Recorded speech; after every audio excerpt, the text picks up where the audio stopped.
제가 오늘 말씀드릴 내용의 요지는요, 이 갤럭시 S24가 좀 거창하게 말씀드린다고 하면 우리 인류가 이제껏 경험하지 못했던 와이즈 폰, 다시 말씀드려서 지혜로운 핸드폰, 슬기로운 핸드폰이라는 새로운 시대의 새로운 장르를 열었다는 내용입니다.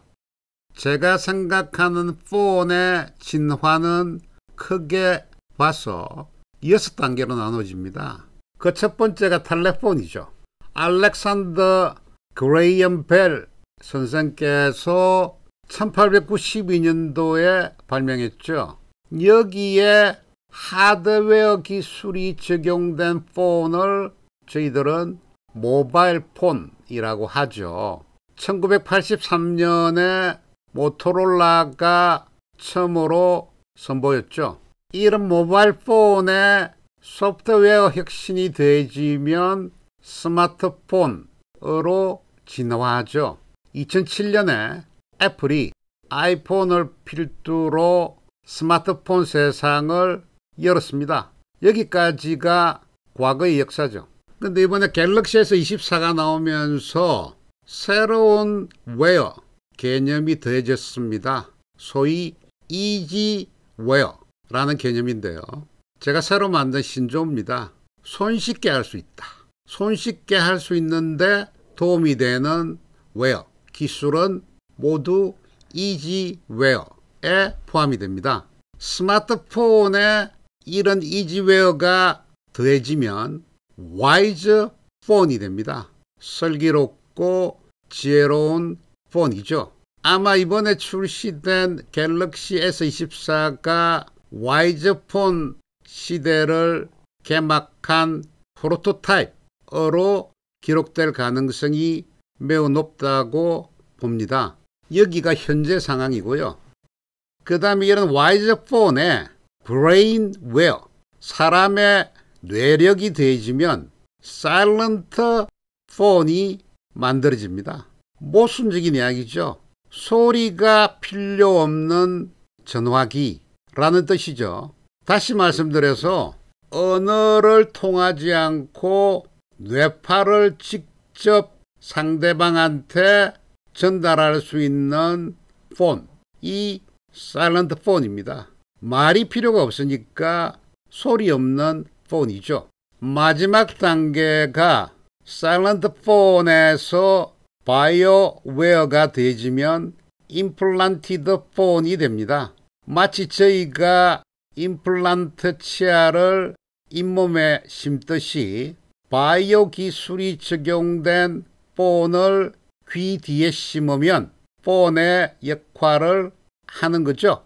요약을 하면 텔레폰에 하드웨어가 더해지면 모바일 폰, 그리고 여기에 소프트웨어가 더해지면 스마트폰, 그리고 여기에 이지웨어가 더해지면 와이즈 폰, 그리고 여기에 브레인웨어가 더해지면 사일런트 폰, 마지막으로 여기에 바이오웨어가 더해지면 임플란티드 폰이 만들어질 것이다 라는 거죠.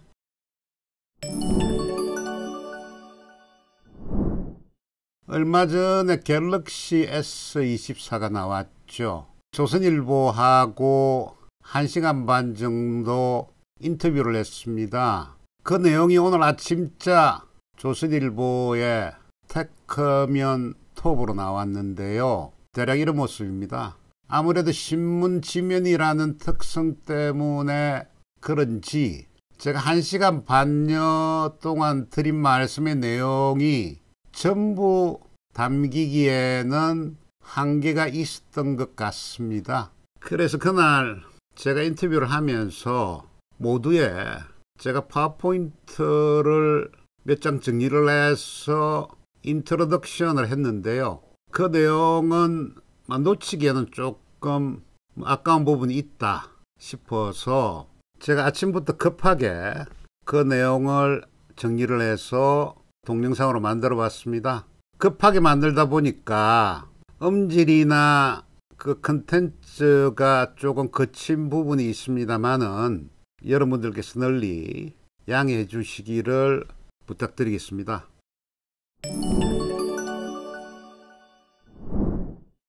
본론에 들어가기 전에 먼저 용어에 대해서 사족을 하나 붙이겠습니다. where, W-A-R-E 라는 전미사입니다. 한자말로 표현을 하면 류, 종류에 해당하는 거죠. 예컨대 글라스웨어라고 하면 유리와 관련된 모든 종류의 객체를 글라스웨어라고 하죠. 그리고 테이블웨어라고 하면 식사를 할 때 테이블 위에 갖추어야 할 여러 가지 그릇이나 촛불까지 다 합쳐서 테이블웨어라고 하죠.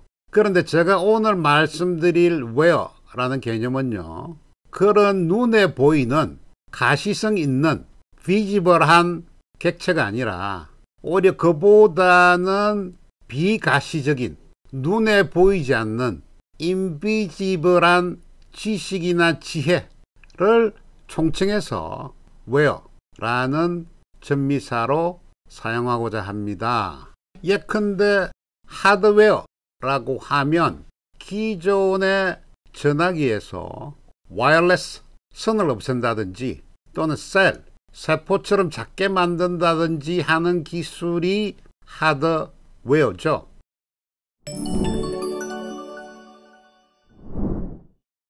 좀 더 구체적으로 보겠습니다. 첫 번째 발명은 텔레폰이죠. 너무나 유명한 알렉산더 그레이엄 벨 선생께서 1892년에 발명하셨죠. 물론 그 이전인 1861년에 라이스라는 분께서 최초로 텔레폰을 만들고 또 현실 세상에서 작동이 됐는데요. 그런데 문제는 이 전화기가 상용화 되지 못했다는 거죠.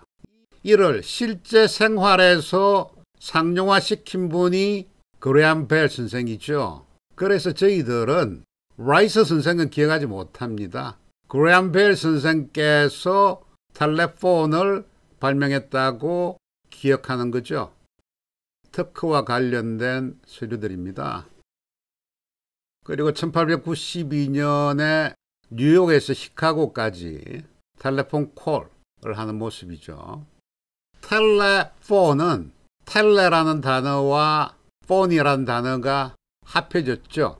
이 텔레는 고대 그리스 말로 멀다, 멀리 떨어져 있다 라는 거죠.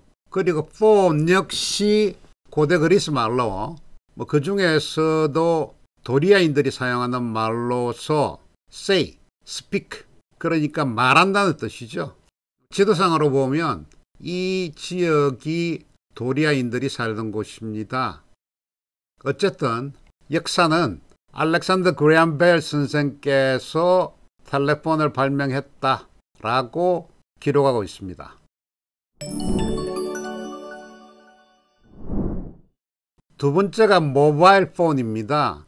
1983년에 모토로라가 최초로 상용화에 성공했습니다. 위키에서 모바일 폰을 찾아보면 1년의 핸드폰 사진들이 나오는데요. 제일 왼쪽에 있는 폰이 1992년에 모토로라가 만든 것이고 제일 오른쪽에 있는 것이 2014년 아이폰입니다. 물론 그 사이에 갤럭시와 갤럭시 미니 사진도 들어 있습니다. 최초의 모토로라 폰은 이런 모습이죠. 그리고 이 사진은 모토로라의 마틴 쿠퍼 선생께서 1973년도에 모바일 폰이 처음으로 출시된 상황을 2007년에 재현하신 모습입니다. 이 모바일이라는 단어 역시 라틴어에서 나왔는데요. 모빌리스, 움직이기 쉽다, 움직일 수 있다, 움직인다 라는 뜻이죠.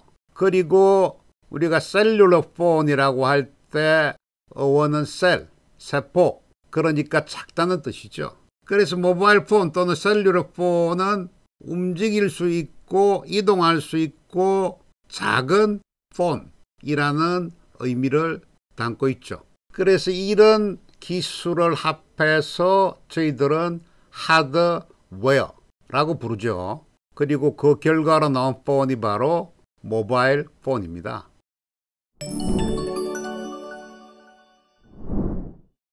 그리고 세 번째가 스마트폰입니다.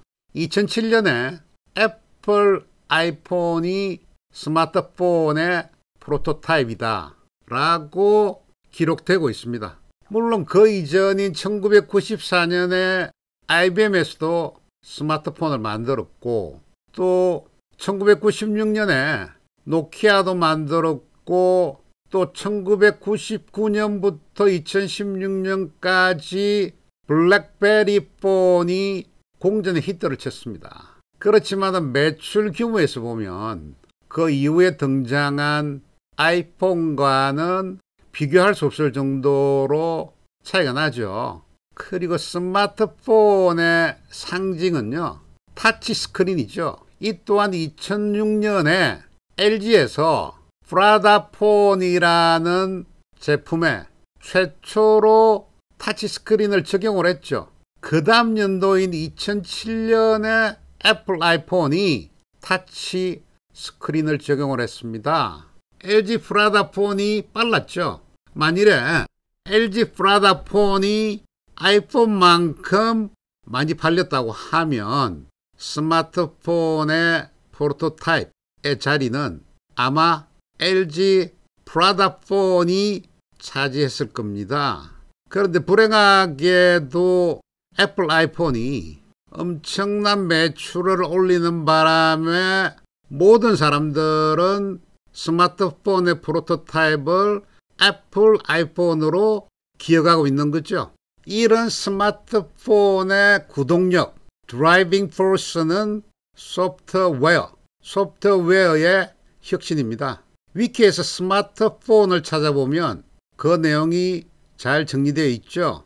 딥L에서 자동 번역을 하면 이렇게 나오죠. 요컨대 기존 핸드폰 기능에 고급 컴퓨팅 기능을 더했다는 거죠. 그 구체적인 내용으로 타치 스크린 인터페이스, 카메라, GPS, 그다음에 내비게이션 내장, 그리고 다양한 통신, 음성 통화나 문자 메시지, 인터넷 기반 메시징 앱 등이 소프트웨어의 핵심이다 라고 설명하고 있습니다. 요컨대 하드웨어에 소프트웨어가 더해지면 스마트웨어가 되는 거죠. 이런 스마트라는 개념은 이 디지털 분야보다는 오히려 먼저 정치학 분야에서 사용됐습니다. 하드 파워에 소프트 파워가 더해지면 스마트 파워가 된다는 개념입니다. 이 도표상으로 보면 하드 파워와 소프트 파워의 두 가지를 양수 겸장한 것이 바로 스마트 파워라는 거죠. 이 사진은 조셉 나이 교수가 테드에서 강연하는 모습이고요. 이분께서 쓰신 책이 우리나라 말로도 번역이 되어 있습니다. 권력의 미래라는 책이죠. 소프트 파워와 하드 파워를 모두 구사하는 스마트 파워 세상이 되었다. 하드 파워에는 이런 무력들을 이야기하는 것이고요. 소프트 파워라는 것은 이런 모습이죠. 예컨대 문명, 그리고 문화, 드라마, 정치력, 협상력, 그 다음에 음식, 예술, 음악, 언어 등등이 합해져서 소프트 파워를 구성한다는 개념입니다. 이러한 정치학 개념에서는 하드 파워와 소프트 파워를 균형 있게 갖추어야 스마트 파워를 가진 나라가 될 수 있다 라고 강조하죠. 이런 개념이 디지털 분야에 적용이 되어서 하드웨어에 소프트웨어가 더해지면 스마트웨어가 된다는 거죠. 제가 여담으로 과거 경험을 하나 말씀드리겠습니다. 제 기억으로는 아마 1995년쯤인 것 같은데요. 핀란드 헬싱키에 있는 노키아 본사를 방문한 적이 있습니다. 질의응답을 하면서 제가 질문을 던졌죠. 아니, 당신들은 과거에 나무나 베어서 팔던 이런 임업 중심의 나라로 알고 있었는데 언제 어떻게 이런 엄청난 이 핸드폰을 만들고 세계를 제패하고 있느냐라고 질문을 했죠. 그 돌아온 답변이 걸작입니다. 이 자기들은 이미 노키아 핸드폰을 만들기 이전부터 상당히 사이즈가 큰 무전기를 집에다가 모두 한 대씩 비치하고 있었다는 겁니다. 핀란드라는 나라가 눈에 한 번씩 왔다고 하면 많게는 몇 미터씩 쌓이는데요. 도심지야 모르겠습니다만 조금만 벗어나도 외부와 의사소통할 길이 거의 끊어진다는 거죠. 극단적으로 환자가 생긴다든지 식량이 떨어졌다고 하면 바로 생사 여부와 직결된다는 겁니다. 그래서 자기들은 과거부터 대형 무전기를 모두 집에 배치하고 있었고, 이런 무전기들이 발전되어서 점점 작아지고 결국은 노키아 핸드폰이 탄생했다는 겁니다. 상당히 재미있는 답변이죠. 제가 그 다음 질문은 이렇죠. 당신들이 핸드폰을 만들면서 가장 중시하는 기능이 뭔가? 라고 물어봤죠. 한마디로 답은 커뮤니케이션이다. 그래서 핸드폰 이꼴 커뮤니케이터, 의사소통 수단이다 라고 답변을 하는 거죠. 제가 돌아오면서 비행기에서 곰곰하게 생각을 해봤습니다.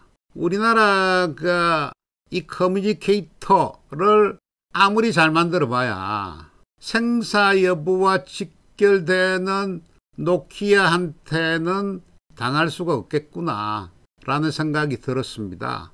그러면 어떻게 노키아 대비 뛰어난 경쟁력과 차별력을 갖출 수 있을 거냐 라고 고민을 했죠. 그리고 결국 이 모바일이라는 게 이동한다는 건데요.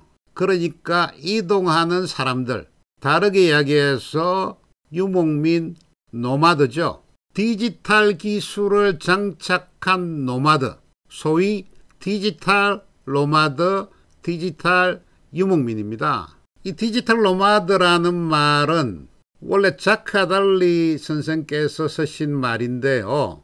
제가 이 말을 디지털 유목민이라고 바꾸고 그 점에 디지털 유목민 되기라는 주제로 거의 강연회를 300회 이상 했던 기억이 있습니다. 각설하고 결국 우리가 노키아를 따라잡을 수 있는 방법은 커뮤니케이터를 넘어서 소위 토이 오브 노매드, 그러니까 토이 장난감 오브 노매드 유목민, 유목민의 장난감으로 만들어야 노키아를 이길 수 있다라는 생각까지 미친 거죠. 그래서 제가 돌아와서 디지털 노매드 관련 강연을 할 때마다 우리나라의 핸드폰이 살 길은 유목민들의 장난감으로 만드는 거다. 그래서 핸드폰 안에다가 카메라도 넣고 음악기기도 넣고 게임기도 넣고, 그리고 이 핸드폰을 통해서 할 수 있는 기능은 모두 다 자바여차. 그렇게 하면 경쟁력을 가질 수도 있다라고 여기저기에 많이 떠들고 다녔습니다. 물론 제 이야기가 별 영향을 미치지 못했습니다만은 결국 우리나라 핸드폰이 유목민들의 장난감, 토이 오브 노매드라는 개념, 컨셉 빌딩을 하는데 다소나마 도움이 되지 않았나 생각하는 거죠. 이상 여기까지가 저희들이 과거에 경험한 핸드폰의 진화 과정입니다.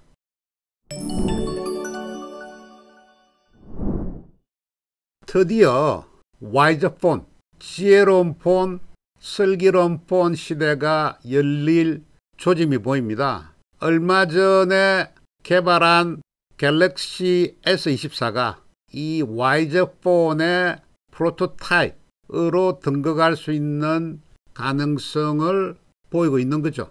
이 와이저 폰의 구동력, 드라이빙 포스는 이지웨어입니다. 이 이지, 쉽다는 말과 와이저, 슬기롭다, 지혜롭다라는 말이 잘 연결이 안 되시죠? 조금 설명이 필요한데요. 이 와이저란 말을 사전에서 찾아보면 지혜롭다, 현명하다, 슬기롭다 라고 되어 있습니다. 국어사전에서 지혜롭다를 찾아보면요, 사물의 이치를 빨리 깨닫고 사물을 정확하게 처리하는 정신적인 능력이다. 예로서 어려운 문제를 지혜롭게 해결한다 라고 되어 있습니다. 그 다음에 슬기롭다를 찾아보면 슬기가 있다 라고 되어 있고요. 이 슬기라는 것은 사리를 바르게 판단하고 일을 잘 처리해내는 능력, 재능을 슬기라고 한다 라고 되어 있죠. 일단 머리로서 잘 판단을 하고 깨닫고 그 다음에는 행동으로서 잘 정확하게 처리한다는 거죠. 다시 말씀드리면 한자말로 머릿속으로 알고 그리고 실행에 옮긴다는 겁니다. 이 두 가지가 합해지면 지혜 지자가 나오는데요. 이 지혜 지자는 알 지자 밑에 해 일자가 붙어 있습니다. 태양처럼 잘 안다는 거죠. 공자 말씀을 빌어서 설명을 드리면요, 우리가 안다 라고 할 때도 5단계가 있다는 거죠. 첫 번째, 지, 머리로 안다. 두 번째, 행, 할 줄 안다. 세 번째, 용, 사람을 써서 시킬 줄 안다. 네 번째, 훈, 그 원리를 파악하고 가르칠 줄 안다. 그 다음 마지막, 평, 그 결과물을 제대로 평가할 줄 안다. 이 지행용은 평이 되어야 제대로 안다는 거죠. 그러니까 우리가 머릿속에서 아는 것은 단순히 지식입니다. 그러니까 이 지행용운평을 제대로 해야 저희들은 지혜롭다, 슬기롭다 라고 할 수 있는 거죠. 그런데 이 지혜라는 것은 앞에서도 살펴봤지만 머릿속에서 아는 것을 지혜로 옮기는데 그 과정이 지극히 쉬워야 된다는 겁니다. 그래서 이지웨어인 거죠. 그러니까 지식, knowledge, 그리고 인텔리전스를 지혜, 위저덤으로 바꿀 수 있는 소위 스모킹 건이 바로 이지웨어라는 거죠. 제가 이번에 발매된 S24를 보니까 완전히 새로운 개념의 이지웨어들이 여러 담겨져 있습니다. 하나만 예를 들면 제가 여기에서 여보세요 라고 하면 저쪽에 들리는 사람 귀에는 hello 라고 들리고, 저쪽에 how are you 하면 제 귀에는 안녕하세요 라고 들리는 거죠. 물론 이와 유사한 기능은 과거에도 많았죠. 예컨대 구글 번역기라든지 팝하고 번역기라든지 여러 가지 활용성 있는 도구들이 있었습니다만은 이번에 나온 S24처럼 그렇게 손쉽게 편리하게 할 수 있는 수준은 아니었습니다. 그 외에도 많은 예가 있습니다만은 어떻게 제가 광고하는 느낌이 들어서 이 정도에서 그만하죠.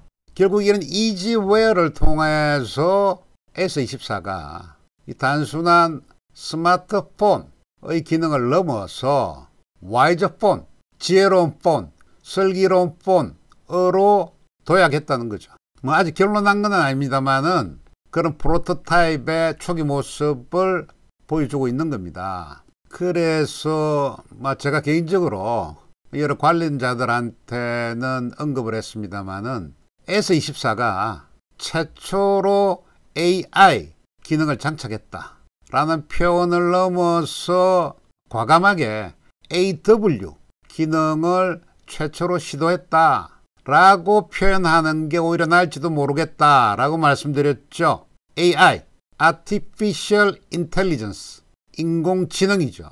AW는 그 단계를 넘어선 Artificial Wisdom, 인공지혜 단계까지 갔다는 거죠.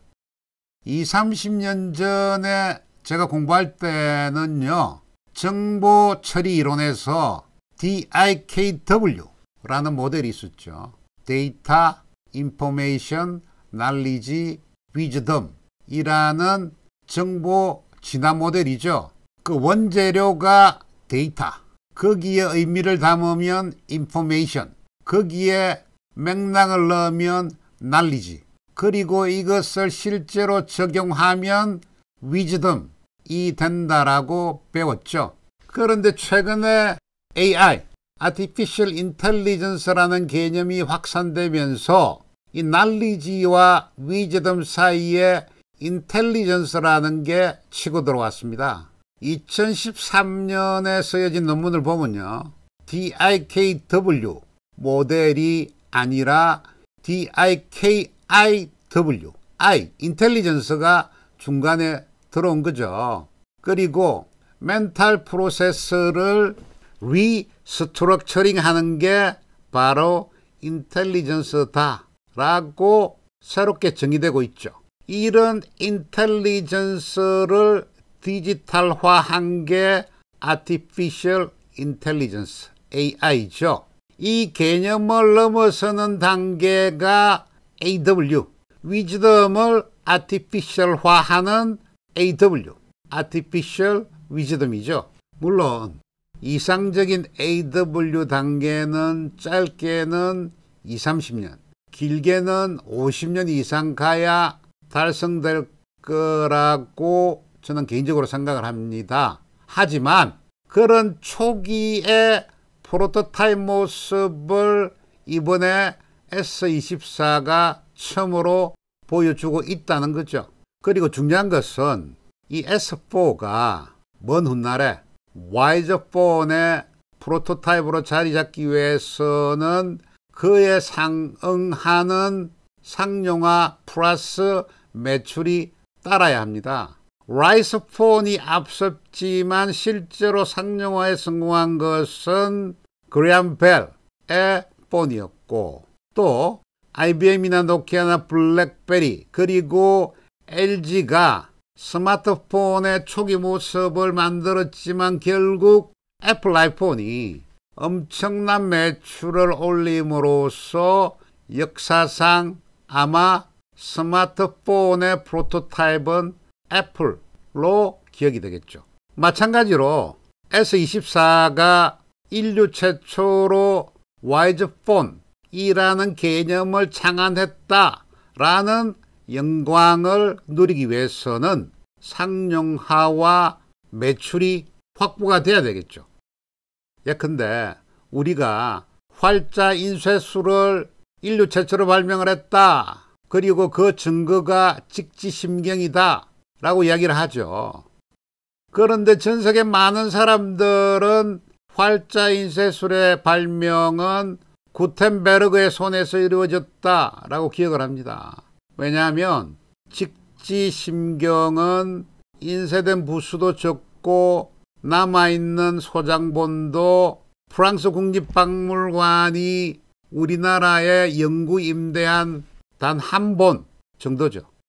구텐베르그는 활자 인쇄술을 사용을 해서 당시에 바이블, 성경을 대량으로 찍어내었고 상용화에 성공을 했고 지금도 많은 소장본들이 남아있죠. 그래서 전 세계의 대부분의 사람들은 인류 최초의 활자 인쇄술은 구텐베르그로부터 시작되었다 라고 인지하는 거죠. 결국 상용화와 매출이 중요한 거죠.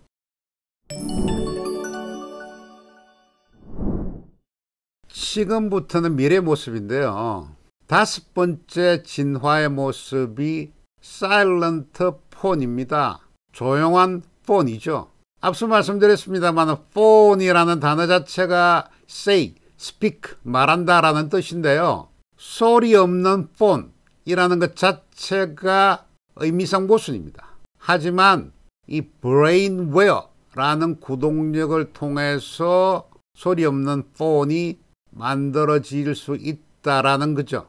여기서 brainware라는 것을 좀 더 구체적으로 말씀을 드리면 brainwave, 뇌파입니다. 사람이 뭔가를 생각을 하면 뇌 속에서 자동적으로 뇌파가 형성되죠.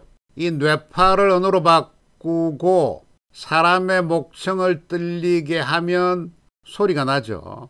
공기를 통해서 다른 사람의 귀청을 들리게 하면 그렇게 이해된 언어가 뇌파로 바뀌어서 사람의 전두엽으로 전달이 되는 거죠.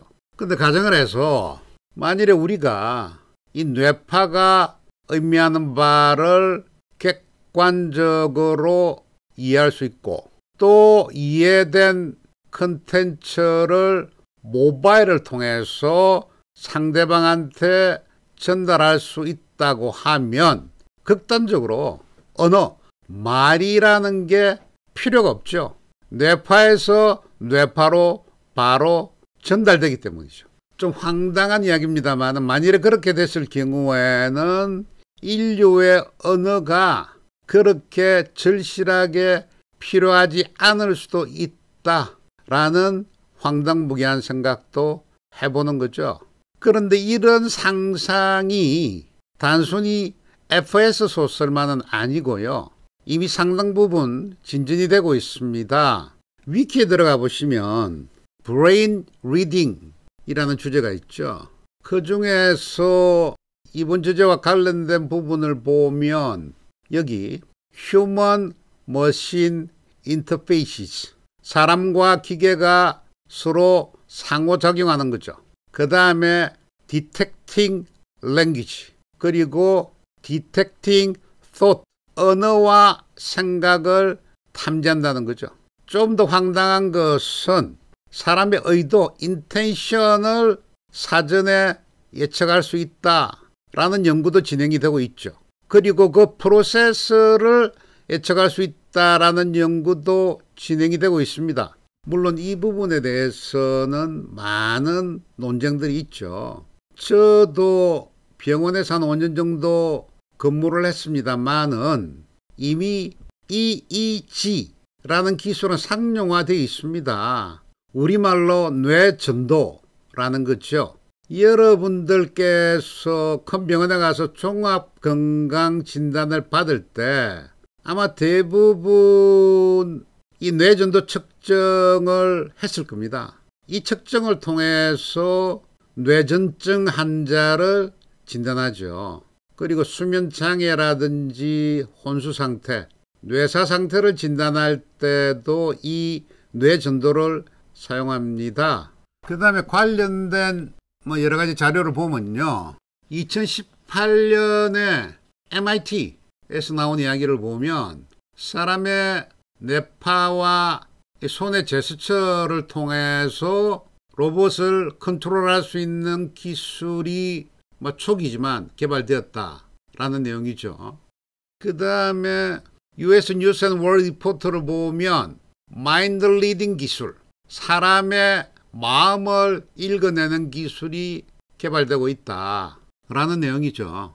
역시 최근에 AI가 진전이 되면서 사람의 마인드를 디코딩 한다라는 기사도 있고요. 그리고 그 정확도가 80%까지 올라갔다라는 포천지의 기사도 있습니다. 그리고 복스지에 실린 기사를 보면요. 이미 마인드 리딩, 사람의 마음을 읽을 수 있는 기술이 이미 도착했다라는 내용이죠. 그 다음에 가디언지의 기사를 보면 AI를 통해서 인베이시브, 그러니까 비침석, 사람의 몸속에 뭔가를 넣지 않고도 마인드 리딩 기술을 통해서 생각을 텍스트로 바꿀 수 있다. 이런 이야기들이 벌써 상당히 심층적으로 나오고 있죠. 그 중에서 제가 2021년도에 네이처 지에 자매지인 라이터 지에 실린 논문을 하나 소개를 하죠. Mind Controlled Programming Meta Services를 통해서 사람의 마음을 직접적으로 와이어리스, 무선으로 커뮤니케이션 한다는 논문이 나왔습니다. 제목이 복잡하고 어렵습니다만은 여기에 보시는 것처럼 이 오른쪽에 있는 오퍼레이터가 머릿속에서 A라는 글자를 생각을 하면 이게 디코딩이 돼서 전달이 되고 B라는 사람 머리에 A라는 단어가 전달된다는 거죠. 물론 제가 소개한 이런저런 단편적인 지식을 가지고 판단할 수는 없는 문제입니다만은 아주 다양한 분야에서 아주 많은 주제들이 이와 관련해서 연구되고 있습니다. 언젠가는 이런 연구들이 통합이 되고 티핑 포인트에 도달하게 되면 우리의 상상 수준을 넘어서는 단절적인 진전이 있을 거라고 보는 거죠. 요컨대 사람 머릿속에 있는 브레인 웨이브를 무선을 통해서 다른 사람 브레인으로 전달할 수 있다고 하면 결국은 그 전달 매개체인 폰은 소리가 없어지는 사일런트 폰으로 발전한다는 거죠.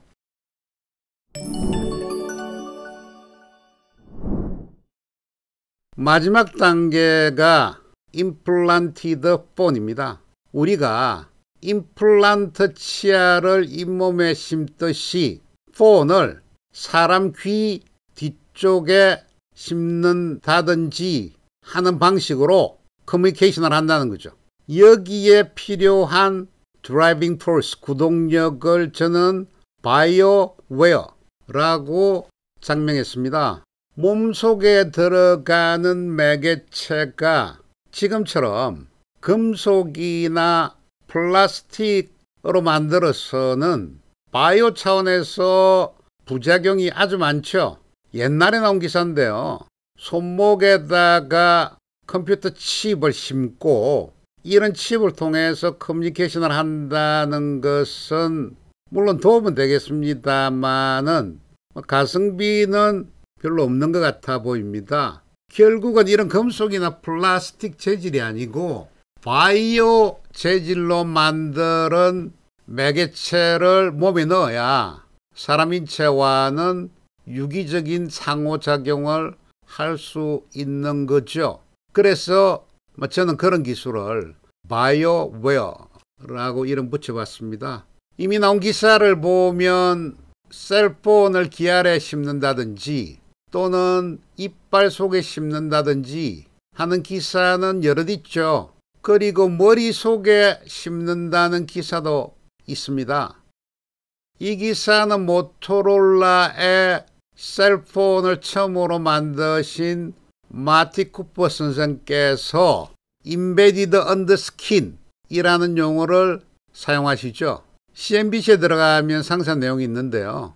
이분 말씀은 앞으로 귀 밑에 심어진 기기를 사용하게 될 것이고 그리고 사람 몸 자체가 완벽한 전기 충전기이기 때문에 이런 기기는 충전할 필요도 없다라고 말씀하시죠.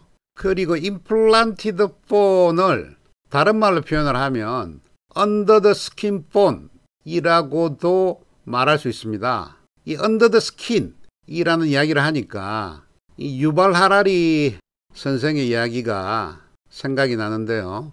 코로나가 처음 발생했을 때 2020년 초입니다. 유발 하라리 선생이 파이낸셜 타임에 기고를 했죠. 그 중에 코로나 사태가 잘못 진행이 됐을 경우에 세계 전체가 감시받는 사회로 전락할 수 있다. 그리고 이러한 감시에도 두 가지 종류가 있다는 거죠. 근접 감시가 있고 밀착 감시가 있다. 오버 더 스킨과 언더 더 스킨입니다. 오버 더 스킨은 이미 우리도 많이 경험을 했죠. 예컨대 코로나가 걸리면 이 역학조사가 이루어지고 어떤 경로를 통해서 이동을 했는가, 그리고 감염 신고를 하고 나면 어디로 움직이는가, 이런 것들이 감시가 되죠. 그런데 언더 더 스킨에 대해서는 유발 하라리 선생께서 상당히 재미있는 이야기를 하죠. 제가 그대로 읽어보면요, 모든 시민들이 24시간 생체 인식 팔찌, 그러니까 바이오 웨어가 들어간 거죠. 이것을 착용해야 하는데 2030년에 북한을 상상해보자. 만일에 당신이 위대한 지도자의 연설을 듣고 있는데 이 생체인식 팔찌에서 당신이 분노하고 있다 라는 징후를 포착하게 된다면 당신은 이제 끝장이다, 이런 조커를 하죠. 이상 여기까지가 미래 상상의 영역인 임플란티드 폰 또는 언더 더 스킨 폰입니다.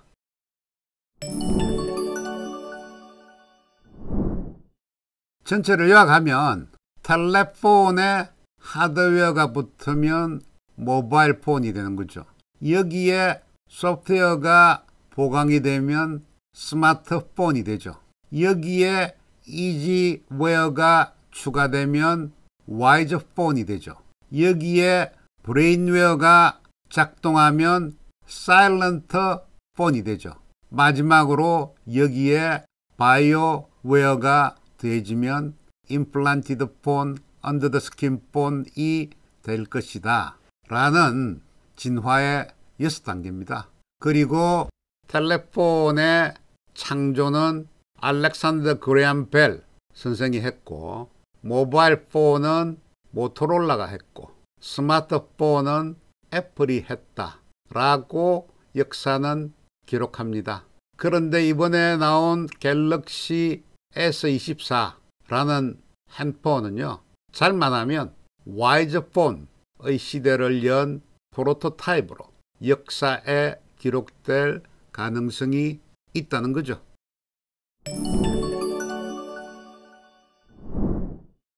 플러스 알파, 보너스로 한 가지 이야기를 하겠습니다. 자동 번역 시스템에 관한 이야기입니다.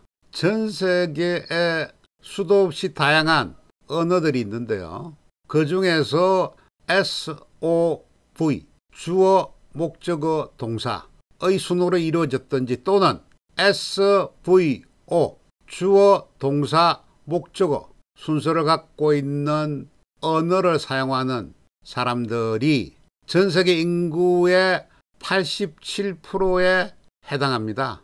SOV라는 것은 우리 한글처럼 소가 풀을 뜯어먹는다, 주어, 목적어, 동사 순으로 이루어졌다는 거죠.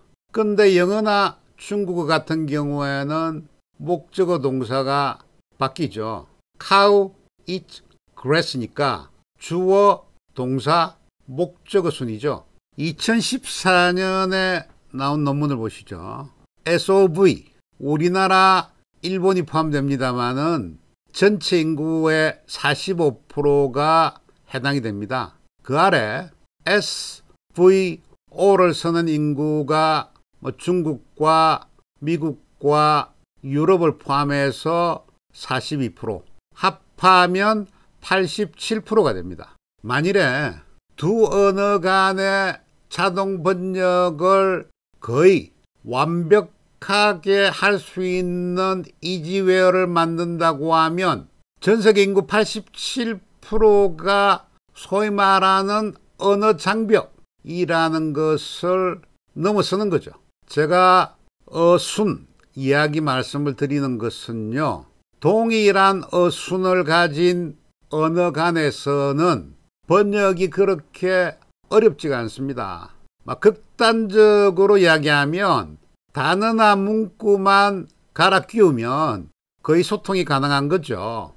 물론 관사나 어미 변화 또는 남성 여성 단어 변화 등이 있습니다만은 최근 같은 AI 시대에는 그렇게 큰 문제는 아니죠. 하지만 어순이 바뀐다는 것은 사람이 생각하는 방식이 다르다는 겁니다.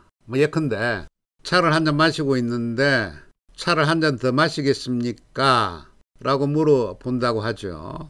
그러면 우리나라 같은 경우는 줄여서 좀 더 하시겠습니까? 라고 하죠. 동사 중심의 사고책입니다. 그런데 영어 같으면 뭐티라고 물어보죠. 명사 중심의 사고방식이죠. 물론 이런 주장에 대해서 이견이 있을 수도 있습니다만은 제가 말씀드리고 싶은 바는 어순이 바뀌면 멘탈 모델과 사고 구조가 달라진다는 겁니다. 그래서 어순이 다른 언어 간의 번역이 그렇게 녹록하지 않다는 겁니다. 근데 가만히 생각을 해보면 중국이나 미국이나 유럽처럼 SVO 구조를 가진 나라들에서는 자동 번역 시스템의 개발이 그렇게 절박하지가 않죠. 왜냐하면 자기들이 세계를 지배를 하고 있고 자기들 언어가 거의 만국 공통어 역할을 하고 있죠.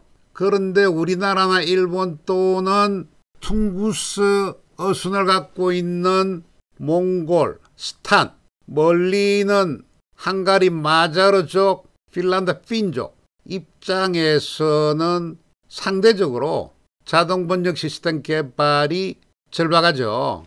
그런데 이들 나라 중에서 실제로 이 대규모의 투자를 할 수 있는 기업들이 눈에 잘 띄지 않습니다. 일본을 보면 거의 없는 것 같고요. 우리나라도 삼성이나 네이버 정도가 대규모 물량 투입이 가능할 것 같죠.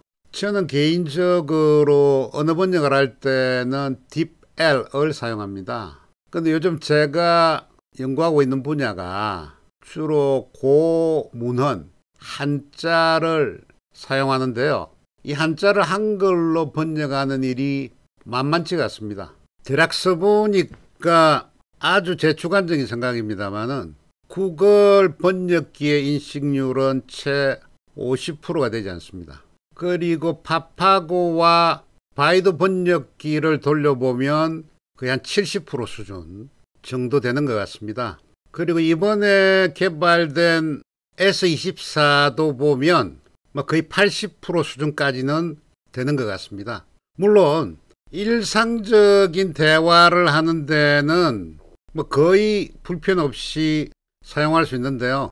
저처럼 전문 분야에 들어가면 그 정도 인식률을 갖는다는 거죠. 결국은 이런 인식률을 최소 95, 많게는 한 99% 정도까지 끌어올려야 하는데요. 상당히 많은 투자가 필요하죠. 하지만 만일에 이처럼 정확도가 높은 이지웨어를 개발한다고 하면 거의 전 세계 사람들이 쓰게 될 것이고 또 그 편리함에 중독되는 순간 소위 복잡기론에서 말하는 락인, 잠겨버린다는 현상이 발생하죠. 일단 락인이 되면요. 거기서 헤어나오기란 거의 불가능합니다. 아이폰이 디자인이나 소위 감성 등을 자극을 해서 이 젊은 세대의 시장을 락인시켰다라고 하면 이번에 나온 S24가 내어놓은 이 자동번역 시스템은 물론 앞으로 발전을 하겠죠. 발전을 하게 되면 그 시장을 락인시키는 절대적인 경쟁력을 확보할 수 있는 거죠. 그리고 이런 경쟁력을 통해서 마켓셔를 상당 부분 늘려갈 경우에는 아마도 먼 훗날 S24가 와이즈폰이라는 개념을 새롭게 창안했다 라고 역사가 기록할 수도 있습니다. 물론 저는 그렇게 되기를 간절히 기대합니다. 자, 여기까지 마치도록 하겠습니다. 감사합니다.